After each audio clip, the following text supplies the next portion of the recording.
വിവാഹത്തിൻ്റെ ഒരുക്കമായിട്ട് വികാരിച്ചിൻ്റെ അടുത്ത് ഇൻ്റർവ്യൂ നടത്താൻ വന്ന ഒരു യുവാവ് ഇൻ്റർവ്യൂവിൻ്റെ ഭാഗമായിട്ട് കുറച്ച് ചോദ്യങ്ങൾ വികാരിച്ചൻ ചോദിച്ചു. അതിനൊന്നിനും അവന് മറുപടി അറിയത്തില്ലായിരുന്നു.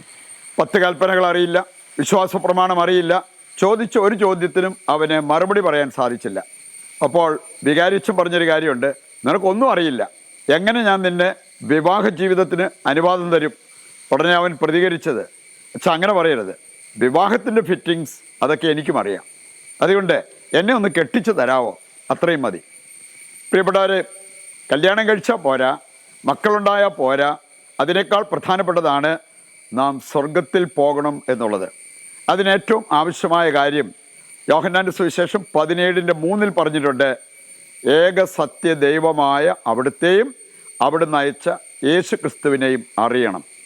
യേശുവിനെ അറിഞ്ഞ് യേശുവിൻ്റെ സ്വന്തമാകാനുള്ള കൃപയ്ക്കായി പ്രാർത്ഥിക്കാം. അതിലൂടെ നമുക്ക് സ്വർഗത്തിന് അർഹരാകുവാൻ ആഗ്രഹിക്കുകയും ചെയ്യാം.